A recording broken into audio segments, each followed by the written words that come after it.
তো আসসালামু আলাইকুম বন্ধুরা, আজকে নিয়ে চলে আসছি 3 রকমের ভর্তা। তো সবার প্রথমে এখানে নিয়ে নিয়েছি পাঙ্গাস মাছ আর বেগুন। এগুলাকে আমি লবণ এবং হলুদ দিয়ে ভালোভাবে মাখাই নিতেছি। আপনারা যারা পাঙ্গাস মাছ খেতে পারেন না, তারা এভাবে পাঙ্গাস মাছের ভর্তা করে খেতে পারেন। এটা দুর্দান্ত স্বাদ, মা গো মা, যে মজা, খাইলে একবার বুঝতে পারবেন। তো এখানে আমি একটা প্যান বসাই দিয়েছি। প্যান বসাইয়া এখানে আমি তেল দিয়ে দিছি।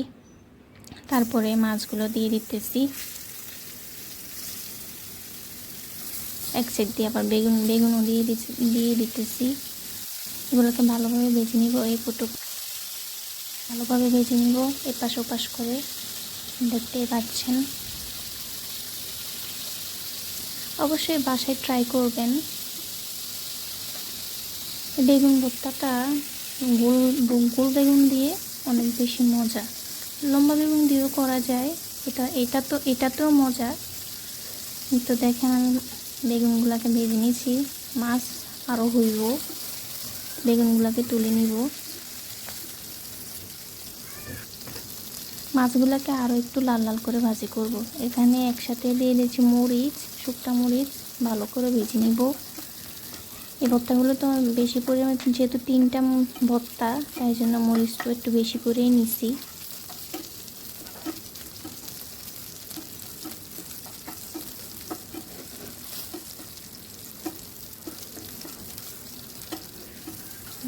তো দেখেন, আমি মরিচগুলো ভালোভাবে ভেজে নিয়ে তুলে নিয়েছি। এখানে মাছগুলো হয়ে গেছে, মাছগুলো তুলে নিব। এখানে এবার আমি দিয়ে দিই হচ্ছে কয়েক কোষ রসুন আর পেঁয়াজ। একটু হালকা ব্রাউন করে ভেজে নিলে হবে, বেশি ভাজার দরকার নাই। তো এখানে আমি পেঁয়াজগুলো ভালোভাবে ভেজে নিতেছি।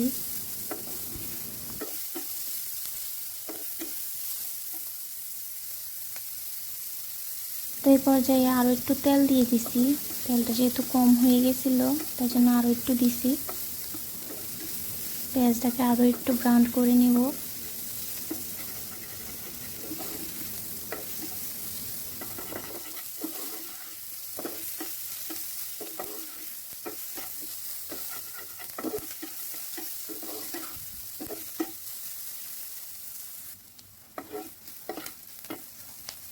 আমার পেঁয়াজগুলো ভালোভাবে ভাজা হয়ে গেছে। তো এখানে এবার মরিচের ডাঁটাগুলো ফেলে দিতেছি।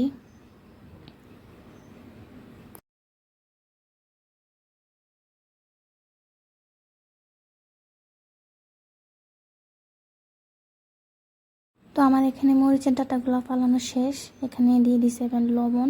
সবগুলোকে ভালোভাবে একসাথে মরিচগুলোকে ভালো করে কষলে নিতেছি।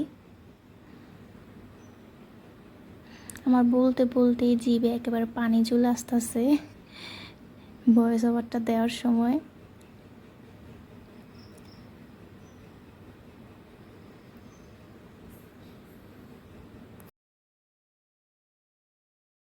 তো তারপরে দিয়ে দিতেছি সরিষার তেল। অবশ্যই মরিচটা যখন গুঁড়ো করবেন একটু সরিষার তেল দিবেন, না হয় হাত জ্বালা পোড়া করবে। তারপরে পেঁয়াজ দিয়ে দিলাম, ধনিয়া পাতা দিয়ে দিলাম। ধনিয়া পাতাটাকে একটু মেখে নরম করে নিব।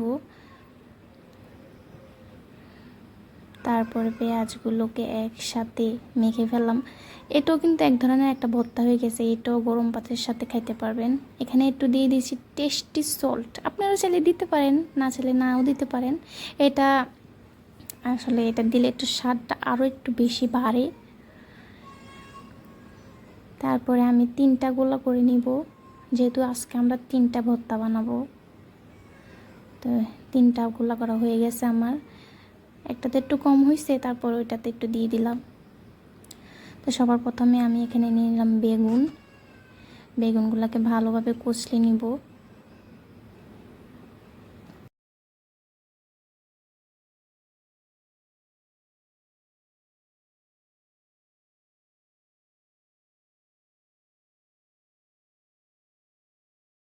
বেগুনগুলোকে ভালোভাবে কষলে নিয়ে দেখছি, একটু খাইয়া দেখছি, মা গো মা, এত মজা হইছে।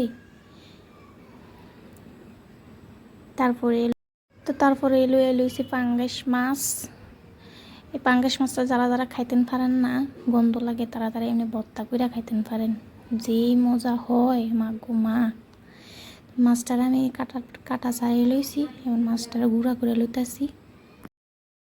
মাছগুলার ভালোভাবে গুঁড়া করে লইছি, তারপরে এই যে মরিচের আর পেঁয়াজের মিক্সারটা করে রাখছি ওইটা দিয়ে দিছি, দিয়ে ভালোভাবে মাখাচাকা করতাছি।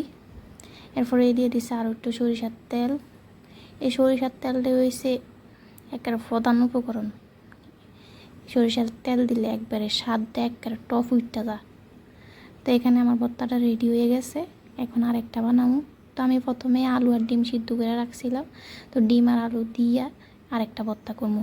এটা আলু আর ডিম ভর্তা একসাথে, দোনোটার স্বাদ পাইবেন আপনারা।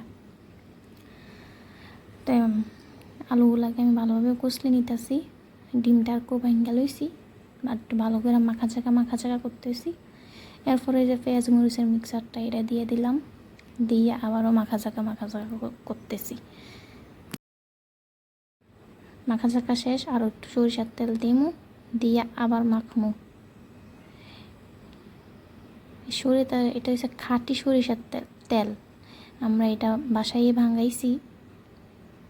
যে সুন্দর গ্রান এটার। তো আমার 3টা ভর্তা রেডি হয়ে গেছে, দেখেন মাশাল্লাহ। এইগুলা দিয়ে যদি একবেলা ভাত খান আপনারা দুপুরবেলা,